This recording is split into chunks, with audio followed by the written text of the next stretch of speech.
Bonjour à toutes et à tous. Partie du chapitre biologie et reproduction des embryophytes va être consacrée aux bryophytes. Alors les bryophytes, ils représentent la phase de transition entre la vie aquatique et la vie terrestre. Ils sont de petite taille et se développent dans les endroits humides et ombragés. Ils n'ont pas de racines, donc non rhizophytes. Ils n'ont pas non plus de tissu conducteur. Ils sont non trachéophytes. C'est d'ailleurs pour cette raison qu'ils ont de petite taille. Certains sont encore thalloïdes avec un appareil végétatif de type thale, ce sont les hépatiques, donc un thale, et un appareil végétatif des organismes végétaux primitifs, donc qui n'est pas différencié en tiges, feuilles et racines. Alors cet embranchement est réparti en trois classes, les mousses, les hépatiques et les anthocérotes. L'appareil végétatif, on distingue les bryophytes qui ont un appareil de forme thalloïde et puis les bryophytes qui ont un appareil végétatif à cormus, c'est-à-dire avec des tiges et des feuilles. Les bryophytes athales, donc on distingue les anthocérotes et puis les hépatiques qui passent leur cycle de vie sous forme d'otale. Voir sur les photos un exemple d'anthocérote et puis un exemple d'hépatique. Les bryophytes athales, les anthocérotes, l'appareil végétatif est un thale. Il est constitué par une lame plus ou moins étalée sur le substrat. Donc on observe un début de spécialisation dans la structure des tissus par rapport aux thalophytes. On peut voir ici les sporophytes qui se développent sur cette lame feuillée qui est le gamétophyte.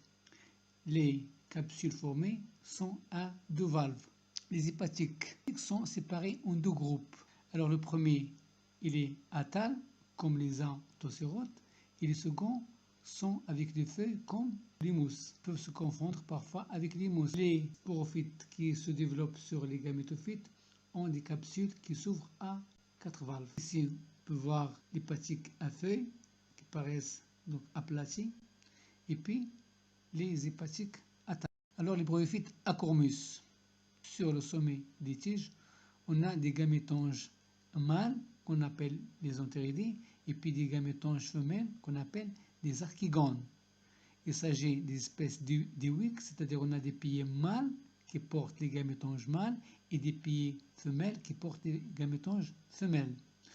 Au sommet, on peut voir l'entéridé va libérer des entérozoïdes qui sont biflagellés, qui vont nager pour aller féconder le sphère. Les entérozoïdes sont mobiles et sont biciliés ou biflagellés et leurs noyaux sont allongés et spiralés.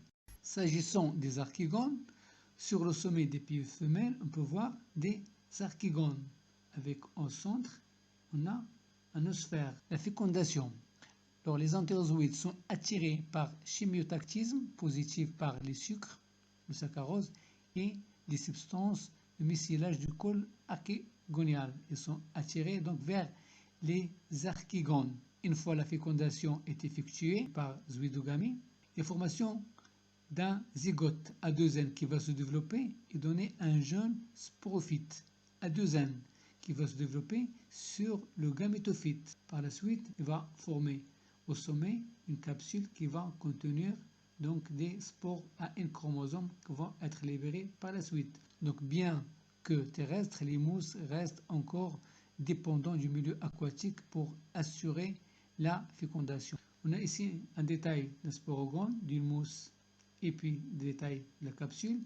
On a le gamétophyte avec rhizoïde, tige et feuilles et puis le sporophyte. Au sommet du sporophyte, on a cette capsule, la capsule qui s'ouvre à travers les dents du péristome. Sur la microphotographie, on peut voir ici les dents du péristome et des spores à un chromosome. Donc une fois les spores sont libérés, ils vont germer, ils vont donner naissance à un protonéma sur lequel vont se développer des jeunes gamétophytes. Alors concernant le cycle de développement du mousse, au sommet du gamétophyte mâle, on a des entéridés, et puis au sommet du gamétophyte femelle, on a des archigones. Une fois à maturité, les entérozoïdes vont être libérés et vont nager dans un milieu liquide pour atteindre le sphère. Une fois la fécondation est effectuée, là, le zygote va se développer pour donner un jeune sporophyte à 2 chromosomes. Le sporophyte va se développer sur le gamétophyte. À maturité, il va libérer des spores après méiose, donc des spores à N chromosomes qui vont se développer et donner un protonéma par la suite des jeunes gamétophytes. Alors, en conclusion, l'appareil végétatif des bryophytes, donc bien qu'il annonce celui des plantes supérieures, il reste primitif. Donc il n'y a pas de racines, pas de tiges, avec l'absence de tissu conducteur. Le mode de vie des plantes est encore lié à la vie aquatique. Les entérozoïdes formés dans les entéridés, ils sont mobiles. Et c'est par l'intermédiaire de l'eau qui se déplace pour féconder le sphère. La phase sporophytique 2N est réduite et se développe sur le gamétophyte, et le sporophyte se développe entièrement donc sur le gamétophyte.